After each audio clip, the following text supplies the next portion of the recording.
ਵਾਹਿਗੁਰੂ ਜੀ ਕਾ ਖਾਲਸਾ ਵਾਹਿਗੁਰੂ ਜੀ ਕੀ ਫਤਿਹ। ਸਾਧ ਸੰਗਤ ਜੀਓ, ਕਈ ਵਾਰ ਅਧਿਆਤਮਿਕ ਤੌਰ ਤੇ ਸੰਗਤਾਂ ਆਪਣੇ ਮਨ ਦੇ ਵਿਚਾਰ ਜਾਂ ਪਰਮਾਰਥ ਤੇ ਚੱਲਣ ਲਈ ਅਹਿਮ ਸਵਾਲ ਭਾਈ ਸਾਹਿਬ ਭਾਈ ਗੁਰਇਕਬਾਲ ਸਿੰਘ ਜੀ ਨਾਲ ਸਾਂਝੇ ਕਰਦੀਆਂ ਰਹਿੰਦੀਆਂ ਹਨ। ਭਾਈ ਸਾਹਿਬ ਜੀ ਸਹਿਜ ਸੁਭਾਅ ਉਹਨਾਂ ਸਵਾਲਾਂ ਦੇ ਜਵਾਬ ਗੁਰਮਤਿ ਅਨੁਸਾਰ ਦਿੰਦੇ ਹਨ। ਬੀਬੀ ਕੌਲਾਂ ਜੀ ਭਲਾਈ ਕੇਂਦਰ ਟਰਸਟ ਵੱਲੋਂ ਯਤਨ ਕੀਤਾ ਗਿਆ ਹੈ ਉਹਨਾਂ ਸਵਾਲਾਂ ਨੂੰ ਕਿਤਾਬ ਦੇ ਰੂਪ ਵਿੱਚ ਸੰਗਤਾਂ ਦੇ ਸਨਮੁਖ ਭੇਂਟ ਕੀਤਾ ਜਾਵੇ। ਇਸ ਕਿਤਾਬ ਦਾ ਨਾਮ ਹੈ ਜੀਵਨ ਸੇਧਾਂ। ਅਸੀਂ ਉਹਨਾਂ ਸਵਾਲਾਂ ਜਵਾਬਾਂ ਨੂੰ ਆਡੀਓ ਦੇ ਰੂਪ ਵਿੱਚ ਸੰਗਤਾਂ ਦੇ ਸਨਮੁਖ ਭੇਂਟ ਕਰਨ ਜਾ ਰਹੇ ਹਾਂ ਤਾਂ ਜੋ ਸੰਗਤਾਂ ਇਸ ਦਾ ਲਾਹਾ ਲੈ ਸਕਣ। ਸਵਾਲ ਨੰਬਰ 83। ਸਤਿਕਾਰਯੋਗ ਵੀਰ ਜੀ, ਸਿੱਖ ਗੁਰੂ ਦੇ ਭਾਣੇ ਵਿੱਚ ਰਹੇ ਜਾਂ ਦੁੱਖ ਆਉਣ ਤੇ ਅਰਦਾਸ ਕਰੇ। ਜਵਾਬ: ਸੰਤ ਬਾਬਾ ਅਤਰ ਸਿੰਘ ਜੀ ਮਸਤੂਆਣੇ ਵਾਲੇ ਬਚਨ ਕਰਦੇ ਸਨ ਕਿ ਭਾਣਾ ਮੰਨਣਾ ਗੁਰੂ ਨਾਨਕ ਦੇ ਘਰ ਦੀ ਅਖੀਰਲੀ ਕਲਾਸ ਹੈ। ਇੱਥੇ ਤਾਂ ਕੋਈ ਕੋਈ ਪਹੁੰਚਦਾ ਹੈ। ਤੇਰਾ ਭਾਣਾ ਤੂੰ ਹੈ ਮਨਾਹੇ ਜਿਸਨੂੰ ਹੋਏ ਦਿਆਲਾ। ਪੰਚਮ ਪਾਤਸ਼ਾਹ ਜੀ ਨੇ ਤੱਤੀਆਂ ਤਵੀਆਂ ਤੇ ਬੈਠ ਕੇ ਅਤੇ ਗੁਰੂ ਸਾਹਿਬਾਨ ਦੇ ਅਨੇਕਾਂ ਸਿੰਘਾਂ ਨੇ ਆਪਣੇ ਆਪ ਨੂੰ ਨਿਸ਼ਾਵਰ ਕਰਕੇ ਗੁਰੂ ਦਾ ਭਾਣਾ ਮੰਨਿਆ।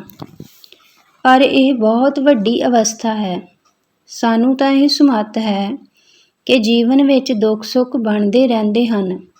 ਇਸ ਕਰਕੇ ਜੇ ਦੁੱਖ ਆਵੇ ਤਾਂ ਨੇਮ ਵਧਾ ਕੇ ਗੁਰੂ ਸਾਹਿਬ ਜੀ ਦੇ ਚਰਨਾਂ ਵਿੱਚ ਅਰਦਾਸ ਕਰੀਏ ਤੇ ਜੇ ਸੁੱਖ ਹੋਵੇ ਤਾਂ ਨੇਮ ਵਧਾ ਕੇ ਗੁਰੂ ਸਾਹਿਬ ਜੀ ਦਾ ਸ਼ੁਕਰਾਨਾ ਕਰੀਏ। ਸਵਾਲ ਨੰਬਰ 84। ਸਤਿਕਾਰਯੋਗ ਵੀਰ ਜੀ, ਜਦੋਂ 6ਵੇਂ ਪਾਤਸ਼ਾਹ ਸ੍ਰੀ ਗੁਰੂ ਹਰਗੋਬਿੰਦ ਸਾਹਿਬ ਜੀ ਮਹਾਰਾਜ ਅਤੇ 7ਵੇਂ ਪਾਤਸ਼ਾਹ ਸ੍ਰੀ ਗੁਰੂ ਹਰਰਾਏ ਸਾਹਿਬ ਜੀ ਮਹਾਰਾਜ ਜੀ ਦੇ ਬਾਗ ਵਿੱਚੋਂ ਲੰਘਦਿਆਂ 7ਵੇਂ ਪਾਤਸ਼ਾਹ ਜੀ ਦੇ ਚੋਲੇ ਨਾਲ ਲੱਗ ਕੇ ਇੱਕ ਫੁੱਲ ਟੁੱਟਣ ਤੇ 6ਵੇਂ ਪਾਤਸ਼ਾਹ ਜੀ ਨੇ ਇਹ ਉਪਦੇਸ਼ ਦਿੱਤਾ, ਬੇਟਾ ਦਾਮਨ ਸੰਕੋਚ ਕੇ ਚੱਲੋ। ਇਸ ਤੋਂ ਸਾਨੂੰ ਕੀ ਸਿੱਖਿਆ ਮਿਲਦੀ ਹੈ? ਜਵਾਬ: 6ਵੇਂ ਪਾਤਸ਼ਾਹ ਜੀ ਦੇ ਕਹਿਣ ਦਾ ਭਾਵ ਇਹ ਅਰਥ ਸੀ ਕਿ ਸੰਸਾਰ ਵਿੱਚ ਵਿਚਰਦਿਆਂ ਇੰਨੇ ਸਾਵਧਾਨ ਹੋ ਕੇ ਚੱਲੋ ਕਿ ਕਿਤੇ ਕੋਈ ਜੁੜਿਆ ਹੋਇਆ ਤੁਹਾਡੇ ਕਰਕੇ ਟੁੱਟ ਨਾ ਜਾਵੇ। ਇਸ ਲਈ ਬਚਨ ਸਾਰੇ ਸਾਡੇ ਸਾਰਿਆਂ ਲਈ ਇਹ ਸਿੱਖਿਆ ਹੈ ਕਿ ਤੋੜਨ ਵਰਗਾ ਪਾਪ ਨਹੀਂ ਤੇ ਜੋੜਨ ਵਰਗਾ ਪੁੰਨ ਨਹੀਂ। ਧੰਨ ਸ਼੍ਰੀ ਗੁਰੂ ਨਾਨਕ ਦੇਵ ਜੀ ਮਹਾਰਾਜ ਦੇ ਸਮੇਂ ਕੋਈ ਸਿੱਖ ਸਤਿਗੁਰੂ ਜੀ ਦੇ ਦਰਸ਼ਨ ਕਰਨ ਵਾਸਤੇ ਆਇਆ ਤੇ ਉਹ ਕਹਿਣ ਲੱਗਾ, ਸਤਿਗੁਰੂ ਜੀ ਕੋਈ ਉਪਦੇਸ਼ ਦਿਓ। ਮਹਾਰਾਜ ਕਹਿਣ ਲੱਗੇ, ਸਾਹਮਣੇ ਦਰਖਤ ਤੋਂ ਪੱਤਾ ਤੋੜ ਕੇ ਲਿਆ। ਉਹ ਪੱਤਾ ਤੋੜ ਲਿਆਇਆ ਤੇ ਸਤਿਗੁਰੂ ਜੀ ਕਹਿਣ ਲੱਗੇ, ਹੁਣ ਜੋੜ ਕੇ ਆ। ਉਹ ਕਹਿਣ ਲੱਗਾ ਕਿ ਪੱਤਾ ਤੋੜ ਲਿਆਇਆ ਹਾਂ ਪਰ ਇਹ ਜੋੜ ਨਹੀਂ ਸਕਦਾ। ਧੰਨ ਗੁਰੂ ਨਾਨਕ ਦੇਵ ਜੀ ਮਹਾਰਾਜ ਕਹਿਣ ਲੱਗੇ, ਇਹੀ ਉਪਦੇਸ਼ ਹੈ। ਉਹ ਸਿੱਖ ਕਹਿਣ ਲੱਗਾ, ਜੀ ਮੈਂ ਸਮਝਿਆ ਨਹੀਂ। ਸਤਿਗੁਰੂ ਜੀ ਨੇ ਫਰਮਾਇਆ ਕਿ ਜ਼ਿੰਦਗੀ ਵਿੱਚ ਕੋਈ ਇਹੋ ਜਿਹਾ ਕਰਮ ਨਾ ਕਰਨਾ ਕਿ ਤੁਹਾਡੇ ਕਰਕੇ ਕੋਈ ਟੁੱਟ ਜਾਵੇ। ਬਾਬਾ ਫਰੀਦ ਜੀ ਕੋਲ ਕਿਸੇ ਨੇ ਸੋਨੇ ਦੀ ਕੈਂਚੀ ਭੇਂਟ ਕੀਤੀ ਤਾਂ ਬਾਬਾ ਫਰੀਦ ਜੀ ਅੱਗੋਂ ਕਹਿਣ ਲੱਗੇ, ਭਾਵੇਂ ਲੋਹੇ ਦੀ ਸੂਈ ਦੇ ਦੇ, ਇਹ ਸੋਨੇ ਦੀ ਕੈਂਚੀ ਮੈਂ ਕੀ ਕਰਨੀ ਹੈ, ਕਿਉਂਕਿ ਮੈਂ ਜ਼ਿੰਦਗੀ ਵਿੱਚ ਸਿਉਣਾ ਹੈ, ਕੱਟਣਾ ਨਹੀਂ। ਸਵਾਲ ਨੰਬਰ 85। ਸਤਿਕਾਰਯੋਗ ਵੀਰ ਜੀ, ਸ੍ਰੀ ਗੁਰੂ ਗ੍ਰੰਥ ਸਾਹਿਬ ਜੀ ਮਹਾਰਾਜ ਜੀ ਦੀ ਬਾਣੀ ਦਾ ਕੀ ਨਿਚੋੜ ਹੈ? ਜਵਾਬ: ਸ੍ਰੀ ਗੁਰੂ ਗ੍ਰੰਥ ਸਾਹਿਬ ਜੀ ਮਹਾਰਾਜ ਜੀ ਦੀ ਬਾਣੀ ਤੋਂ ਸਾਨੂੰ ਇਹੀ ਸੇਧ ਮਿਲਦੀ ਹੈ ਕਿ ਇਹ ਮਨੁੱਖੀ ਜਾਮਾ ਕਈ ਜੂਨਾਂ ਤੋਂ ਬਾਅਦ ਮਿਲਿਆ ਹੈ। ਇਸ ਕਰਕੇ ਸੰਸਾਰਕ ਮੋਹ ਮਾਇਆ ਵਿੱਚ ਫਸ ਕੇ ਇਨ੍ਹਾਂ ਸਵਾਸਾਂ ਨੂੰ ਨਿਫਲ ਨਾ ਕਰੀਏ। ਆਪ ਵੀ ਜੁੜੀਏ ਤੇ ਹੋਰਨਾਂ ਨੂੰ ਵੀ ਜੁੜਨ ਦੀ ਪ੍ਰੇਰਨਾ ਦੇਈਏ। ਇਸ ਲਈ ਮਹਾਰਾਜ ਗੁਰਬਾਣੀ ਵਿੱਚ ਫਰਮਾਨ ਕਰਦੇ ਹਨ, ਭਈ ਪ੍ਰਾਪਤ ਮਾਨੁਖ ਦੇ ਹੁਰੀਆ, ਗੋਬਿੰਦ ਮਿਲਣ ਕੀ ਇਹ ਤੇਰੀ ਬਰੀਆ। ਸਵਾਲ ਨੰਬਰ 86। ਸਤਿਕਾਰਯੋਗ ਵੀਰ ਜੀ, ਕੀ ਕੋਈ ਅਤਿ ਦੁਰਾਚਾਰੀ ਵੀ ਗੁਰੂ ਸਾਹਿਬ ਦੀ ਕਿਰਪਾ ਦਾ ਪਾਤਰ ਬਣ ਸਕਦਾ ਹੈ? ਜਵਾਬ: ਸਿੱਖ ਇਤਿਹਾਸ ਵਿੱਚ ਅਨੇਕਾਂ ਮਿਸਾਲਾਂ ਇਸ ਗੱਲ ਦੀ ਗਵਾਹੀ ਭਰਦੀਆਂ ਹਨ ਕਿ ਅਤਿ ਨੀਚ ਕੰਮ ਕਰਨ ਵਾਲਿਆਂ ਨੂੰ ਵੀ ਗੁਰੂ ਨਾਨਕ ਸਾਹਿਬ ਜੀ ਨੇ ਗਲ ਨਾ ਲਗਾਇਆ। ਸੱਜਣ ਠੱਗ, ਕੌਡਾ ਰਾਖਸ਼, ਮਲਕ ਭਾਗੋ, ਭੂਮੀਆਂ ਚੋਰ, ਜਿਨ੍ਹਾਂ ਦੇ ਕਾਰਨਾਮੇ ਪੜ੍ਹ ਸੁਣ ਕੇ ਹਿਰਦਾ ਕੰਬ ਜਾਂਦਾ ਹੈ, ਉਹਨਾਂ ਨੂੰ ਵੀ ਗੁਰੂ ਨਾਨਕ ਸਾਹਿਬ ਨੇ ਸ਼ਬਦਾਂ ਦਾ ਤੀਰ ਮਾਰ ਕੇ ਕੇਵਲ ਉਹਨਾਂ ਦਾ ਜੀਵਨ ਹੀ ਨਹੀਂ ਬਦਲਿਆ, ਸਗੋਂ ਅਜਿਹੀ ਕਿਰਪਾ ਕਰ ਦਿੱਤੀ ਕਿ ਉਹ ਹੋਰਨਾਂ ਨੂੰ ਵੀ ਤਾਰਨ ਵਾਲੇ ਬਣ ਗਏ। ਗੁਰ ਕਿਰਪਾਲ ਜਬ ਭਏ ਤਾਂ ਅਵਗਣ ਸਭ ਛਪੇ, ਪਾਰ ਬ੍ਰਹਮ ਗੁਰਦੇਵ ਨੀਚੋਂ ਉੱਚ ਥੱਪੇ।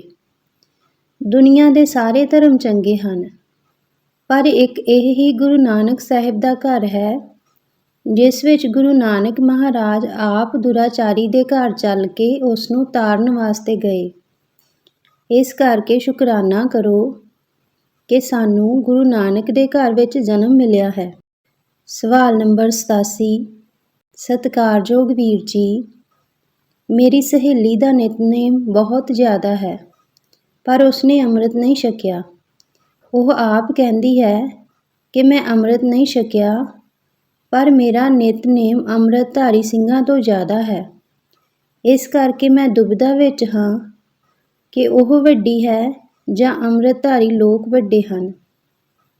ਜਵਾਬ: ਉਹਨਾਂ ਦੇ ਚਰਨਾਂ ਵਿੱਚ ਨਮਸਕਾਰ ਹੈ, ਜਿਹੜੇ ਵੱਧ ਤੋਂ ਵੱਧ ਨਿਤਨੇਮ ਨਾਲ ਜੁੜੇ ਹੋਏ ਹਨ, ਪਰ ਉਹਨਾਂ ਦੀ ਭਗਤੀ ਨਿਗੁਰੀ ਭਗਤੀ ਹੈ। ਜਿਵੇਂ ਗੁਰਬਾਣੀ ਦਾ ਵੀ ਫੁਰਮਾਨ ਹੈ, ਵਰਮੀ ਮਾਰੀ ਸਾਪ ਨਾ ਮਰੈ, ਤਿਉ ਨਿਗੁਰੇ ਕਰਮ ਕਮਾਹੇ। ਇਤਿਹਾਸ ਵਿੱਚ ਆਉਂਦਾ ਹੈ ਕਿ ਇੱਕ ਵਾਰੀ ਸ੍ਰੀ ਗੁਰੂ ਗੋਬਿੰਦ ਸਿੰਘ ਜੀ ਮਹਾਰਾਜ ਭਾਈ ਡੱਲਾ ਜੀ ਦੀ ਸੇਵਾ 'ਤੇ ਬਹੁਤ ਪ੍ਰਸੰਨ ਹੋ ਗਏ, ਕਿਉਂਕਿ ਭਾਈ ਡੱਲਾ ਜੀ ਨੇ ਸਾਰੀ ਰਾਤ ਡਟ ਕੇ ਪਹਿਰਾ ਦਿੱਤਾ ਸੀ ਤੇ ਸਤਿਗੁਰੂ ਜੀ ਨੇ ਪ੍ਰਸੰਨ ਹੋ ਕੇ ਵਚਨ ਕੀਤਾ ਕਿ ਮੰਗੋ ਕੁਝ। ਤਾਂ ਭਾਈ ਡੱਲਾ ਜੀ ਨੇ ਬੇਨਤੀ ਕੀਤੀ ਕਿ ਪਾਤਸ਼ਾਹ, ਦਰਗਾਹ ਵਿੱਚ ਪੀੜੀ ਜਿੰਨੀ ਜਗ੍ਹਾ ਦੇ ਦੇਣਾ। ਗੁਰੂ ਸਾਹਿਬ ਕਹਿਣ ਲੱਗੇ, ਦਰਗਾਹ ਵਿੱਚ ਪੀੜੀ ਜਿੰਨੀ ਤਾਂ ਕੀ, ਸੂਈ ਜਿੰਨੀ ਵੀ ਜਗ੍ਹਾ ਨਹੀਂ ਦੇ ਸਕਦੇ, ਜਦ ਤੱਕ ਤੂੰ ਅੰਮ੍ਰਿਤ ਨਹੀਂ ਛਕਦਾ। ਭਾਈ ਡੱਲਾ ਜੀ ਕਹਿਣ ਲੱਗੇ, ਮੈਂ ਅੰਮ੍ਰਿਤ ਛਕਿਆ ਹੈ। ਗੁਰੂ ਸਾਹਿਬ ਪੁੱਛਣ ਲੱਗੇ, ਭਾਈ ਡੱਲਿਆ, ਕਦੋਂ ਅੰਮ੍ਰਿਤ ਛਕਿਆ ਹੈ? ਭਾਈ ਡੱਲਾ ਜੀ ਕਹਿਣ ਲੱਗੇ, ਜਦੋਂ ਤੁਹਾਡੇ ਸਿੱਖ ਅਰਦਾਸ ਕਰਦੇ ਹਨ ਤਾਂ ਪ੍ਰਸ਼ਾਦ ਨੂੰ ਕਿਰਪਾਨ ਭੇਂਟ ਕਰਦੇ ਹਨ ਤੇ ਮੈਂ ਉਹ ਪ੍ਰਸ਼ਾਦ ਛਕਿਆ ਹੈ। ਇਹ ਅੰਮ੍ਰਿਤ ਹੀ ਹੋ ਗਿਆ। ਮਹਾਰਾਜ ਨੇ ਕਿਹਾ, ਨਹੀਂ ਡੱਲਿਆ, ਖੰਡੇ ਬਾਟੇ ਦਾ ਅੰਮ੍ਰਿਤ। ਜਿਹੜੇ ਲਫ਼ਜ਼ ਉਸ ਸਮੇਂ ਸਾਂਝੇ ਹੋਏ ਭਾਈ ਵੀਰ ਸਿੰਘ ਜੀ ਨੇ ਲਿਖੇ ਹਨ। ਡੱਲੇ ਨੇ ਦੂਜੀ ਵਾਰ ਕਿਹਾ, ਮਹਾਰਾਜ, ਮੈਂ ਅੰਮ੍ਰਿਤ ਛਕਿਆ ਹੈ। ਮਹਾਰਾਜ ਜੀ ਨੇ ਪੁੱਛਿਆ, ਕਦੋਂ ਛਕਿਆ ਹੈ? ਕਹਿਣ ਲੱਗਾ ਕਿ ਤੁਸੀਂ ਅੰਮ੍ਰਿਤ ਛਕਿਆ ਹੈ ਕਿ ਨਹੀਂ? ਮਹਾਰਾਜ ਜੀ ਨੇ ਕਿਹਾ, ਛਕਿਆ ਹੈ। ਤੇ ਭਾਈ ਡੱਲਾ ਜੀ ਕਹਿਣ ਲੱਗੇ, ਮੈਂ ਤੁਹਾਡਾ ਸੀਤ ਪ੍ਰਸ਼ਾਦ ਛਕਦਾ ਹਾਂ, ਇਸ ਲਈ ਮੈਂ ਵੀ ਅੰਮ੍ਰਿਤ ਛਕਿਆ ਹੈ। ਦਾਸ ਭਾਈ ਵੀਰ ਸਿੰਘ ਜੀ ਵੱਲੋਂ ਲਿਖਿਆ ਇਤਿਹਾਸ ਪੜ੍ਹ ਕੇ ਹੈਰਾਨ ਰਹਿ ਗਿਆ ਕਿ ਉਹ ਬੰਦਾ ਕਿੰਨਾ ਭਾਗਾਂ ਵਾਲਾ ਹੋਵੇਗਾ ਜਿਸ ਨੂੰ ਸ੍ਰੀ ਗੁਰੂ ਗੋਬਿੰਦ ਸਿੰਘ ਜੀ ਮਹਾਰਾਜ ਜੀ ਦਾ ਸ਼ੀਤ ਪ੍ਰਸ਼ਾਦ ਮਿਲਦਾ ਹੋਵੇ। ਗੁਰੂ ਸਾਹਿਬ ਜੀ ਕਹਿਣ ਲੱਗੇ, ਡੱਲਿਆ, ਭਾਵੇਂ ਤੂੰ ਸੀਤ ਪ੍ਰਸ਼ਾਦ ਛਕਦਾ ਹੈ, ਪਰ ਦਰਗਾਹ ਵਿੱਚ ਸੂਈ ਜਿੰਨੀ ਵੀ ਜਗ੍ਹਾ ਨਹੀਂ ਮਿਲ ਸਕਦੀ ਜਦ ਤੱਕ ਤੂੰ ਅੰਮ੍ਰਿਤ ਨਹੀਂ ਛਕਦਾ। ਗੁਰੂ ਸਾਹਿਬ ਦਾ ਸੀਤ ਪ੍ਰਸ਼ਾਦ ਛਕਣ ਵਾਲੇ ਨੂੰ ਵੀ ਦਰਗਾਹ ਵਿੱਚ ਜਗ੍ਹਾ ਮਿਲਣ ਤੋਂ ਨਾ ਹੈ, ਜਦ ਤੱਕ ਉਹ ਗੁਰੂ ਦੀ ਮਰਿਆਦਾ ਵਿੱਚ ਨਹੀਂ ਆਉਂਦਾ। ਗੁਰੂ ਸਾਹਿਬ ਜੀ ਦੀ ਇਹ ਗੱਲ ਸੁਣ ਕੇ ਭਾਈ ਡੱਲਾ ਜੀ ਨੇ ਫਿਰ ਬਾਹਾਂ ਅੱਡ ਕੇ ਕਿਹਾ, ਮਹਾਰਾਜ ਜੀ, ਜੇ ਤੁਹਾਡੀ ਇਸ ਵਿੱਚ ਇਤਨੀ ਖੁਸ਼ੀ ਹੈ ਤਾਂ ਫਿਰ ਪਤਾ ਨਹੀਂ ਕੱਲ੍ਹ ਦਿਨ ਚੜ੍ਹਨਾ ਹੈ ਜਾਂ ਨਹੀਂ। ਅੱਜ ਹੀ ਅੰਮ੍ਰਿਤ ਦੀ ਦਾਤ ਬਖਸ਼ ਦਿਓ। ਭਾਈ ਡੱਲਾ ਜੀ ਕੁਝ ਸਾਥੀਆਂ ਸਮੇਤ ਅੰਮ੍ਰਿਤ ਛਕ ਕੇ ਭਾਈ ਡਲ ਸਿੰਘ ਸੱਜੇ ਤੇ ਹੈਰਾਨੀ ਦੀ ਗੱਲ ਹੈ ਕਿ ਕੁਝ ਮਹੀਨਿਆਂ ਬਾਅਦ ਹੀ ਭਾਈ ਡੱਲੇ ਨੇ ਸਰੀਰ ਤਿਆਗ ਦਿੱਤਾ। ਇਸ ਕਰਕੇ ਗੁਰੂ ਸਾਹਿਬ ਦੀ ਖੁਸ਼ੀ ਇਸੇ ਵਿੱਚ ਹੈ ਕਿ ਅਸੀਂ ਅੰਮ੍ਰਿਤ ਦੀ ਦਾਤ ਪ੍ਰਾਪਤ ਕਰੀਏ, ਤਾਂ ਕਿ ਸਾਡੀ ਕੀਤੀ ਹੋਈ ਭਗਤੀ ਗੁਰੂ ਵਾਲੀ ਭਗਤੀ ਬਣ ਜਾਵੇ। ਜਿਸ ਦਾ ਨਿਤਨੇਮ ਜ਼ਿਆਦਾ ਹੈ ਪਰ ਉਸਨੇ ਅੰਮ੍ਰਿਤ ਨਹੀਂ ਛਕਿਆ ਤਾਂ ਉਹ ਨਿਗੁਰੀ ਭਗਤੀ ਕਰ ਰਿਹਾ ਹੈ। ਅੰਮ੍ਰਿਤ ਛਕਿਆ ਹੈ ਅਤੇ ਨੇਮ ਘੱਟ ਹੈ ਤਾਂ ਉਹਨਾਂ ਦੀ ਭਗਤੀ ਗੁਰੂ ਵਾਲੀ ਹੈ। ਇਸ ਲਈ ਤੀਸਰੇ ਪਾਤਸ਼ਾਹ ਜੀ ਦਾ ਵਚਨ ਹੈ, ਭਾਈ ਰੇ ਗੁਰ ਬਿਨ ਭਗਤ ਨਾ ਹੋਏ, ਬਿਨ ਗੁਰ ਭਗਤ ਨਾ ਪਾਈਏ, ਜੇ ਲੋਚੈ ਸਭ ਕੋਏ। ਸਵਾਲ ਨੰਬਰ 88।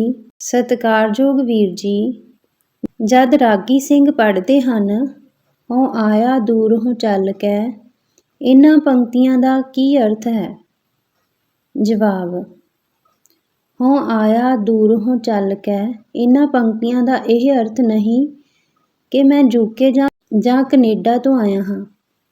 ਇਸ ਦਾ ਅਰਥ ਬੜੇ ਸੌਖੇ ਤਰੀਕੇ ਨਾਲ ਗੁਰਬਾਣੀ ਵਿੱਚ ਆਇਆ ਹੈ।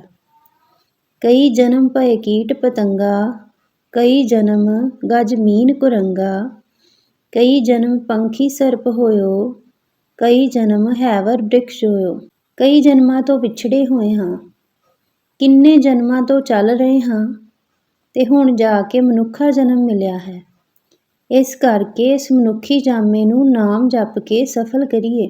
ਗੁਰ ਸੇਵਾ ਤੇ ਭਗਤ ਕਮਾਈ, ਤਬ ਇਹ ਮਾਨਸ ਦੇਹੀ ਪਾਈ। ਸਵਾਲ ਨੰਬਰ 99। ਸਤਿਕਾਰਯੋਗ ਵੀਰ ਜੀ, ਜਦ ਮੈਂ ਖਾਣਾ ਬਣਾਉਂਦੀ ਹਾਂ ਤੇ ਬੱਚਿਆਂ ਨੇ ਸਕੂਲ ਵਿੱਚ ਜਾਣਾ ਹੁੰਦਾ ਹੈ, ਜਿਸ ਕਰਕੇ ਉਹਨਾਂ ਨੂੰ ਨਾਲ ਰੋਟੀ ਦੇਣੀ ਪੈਂਦੀ ਹੈ। ਸਵੇਰ ਸਮੇਂ ਇਤਨਾ ਟਾਈਮ ਨਹੀਂ ਹੁੰਦਾ ਕਿ ਸਮੇਂ ਸਿਰ ਸਤਿਗੁਰੂ ਜੀ ਨੂੰ ਭੋਗ ਲਵਾ ਲਈਏ, ਜਿਸ ਕਾਰਨ ਇਹ ਟਾਈਮ ਬਾਅਦ ਵਿੱਚ ਰੱਖਿਆ ਹੋਇਆ ਹੈ। ਕਿਤੇ ਇਹ ਬੇਅਦਬੀ ਤਾਂ ਨਹੀਂ? ਜਵਾਬ: ਬਹੁਤ ਸਾਰੀਆਂ ਬੀਬੀਆਂ ਦਾ ਇਹੀ ਪ੍ਰਸ਼ਨ ਹੁੰਦਾ ਹੈ। ਇਸ ਕਰਕੇ ਪ੍ਰਸ਼ਾਦਾ ਅਤੇ ਜੋ ਵੀ ਤੁਸੀਂ ਦਾਲ ਸਬਜ਼ੀ ਬਣਾਉਂਦੇ ਹੋ, ਉਹ ਬਾਬਾ ਜੀ ਨੂੰ ਭੋਗ ਲਗਾਉਣ ਵਾਸਤੇ ਇੱਕ ਸਾਫ਼ ਕਟੋਰੀ ਵਿੱਚ ਪਹਿਲਾਂ ਕੱਢ ਲਿਆ ਕਰੋ। ਅਜਿਹਾ ਕਰਨ ਉਪਰੰਤ ਤੁਸੀਂ ਬੱਚੇ ਨੂੰ ਰੋਟੀ ਸਬਜ਼ੀ ਦੇ ਸਕਦੇ ਹੋ। ਸਵਾਲ ਨੰਬਰ 90। ਸਤਿਕਾਰਯੋਗ ਵੀਰ ਜੀ, ਸ੍ਰੀ ਗੁਰੂ ਗ੍ਰੰਥ ਸਾਹਿਬ ਜੀ ਦੀ ਸੇਵਾ ਕਿੰਨੀ ਤਰ੍ਹਾਂ ਦੀ ਹੈ? ਜਵਾਬ: ਸ੍ਰੀ ਗੁਰੂ ਗ੍ਰੰਥ ਸਾਹਿਬ ਜੀ ਮਹਾਰਾਜ ਜੀ ਦੀ ਸੇਵਾ 3 ਤਰ੍ਹਾਂ ਦੀ ਹੁੰਦੀ ਹੈ। ਪਹਿਲੀ ਸੇਵਾ ਕਨਿਸ਼ਟ ਸੇਵਾ, ਦੂਸਰੀ ਸੇਵਾ ਮੱਧਮ ਸੇਵਾ ਅਤੇ ਤੀਸਰੀ ਸੇਵਾ ਉੱਤਮ ਸੇਵਾ। ਸੌਖੇ ਰੂਪ ਵਿੱਚ ਲਿਖਦਾ ਹੋਇਆ ਦਾਸ ਬੇਨਤੀ ਕਰਦਾ ਹੈ ਕਿ ਕਨਿਸ਼ਟ ਸੇਵਾ ਇਹ ਹੈ ਕਿ ਆਪ ਅਸੀਂ ਏਸੀ ਕਮਰਿਆਂ ਵਿੱਚ ਸੌਈਏ ਅਤੇ ਬਾਬਾ ਜੀ ਦੇ ਕਮਰੇ ਵਿੱਚ ਪੱਖਾ ਵੀ ਨਾ ਹੋਵੇ। ਕਦੀ ਪ੍ਰਸ਼ਾਦੇ ਦਾ ਭੋਗ ਲਗਾਇਆ ਤੇ ਕਦੀ ਨਾ ਲਗਾਇਆ। ਰੁਮਾਲੇ ਦਾ ਵੀ ਪਤਾ ਨਹੀਂ ਕਦੋਂ ਬਦਲਨੇ ਹਨ ਤੇ ਕਦੋਂ ਨਹੀਂ। ਕਦੀ ਪਾਠ ਕੀਤਾ ਅਤੇ ਕਦੇ ਨਹੀਂ ਕੀਤਾ। ਐਸੀ ਸੇਵਾ ਕਨਿਸ਼ਟ ਸੇਵਾ ਹੈ ਜੋ ਪ੍ਰਵਾਨ ਨਹੀਂ ਹੈ।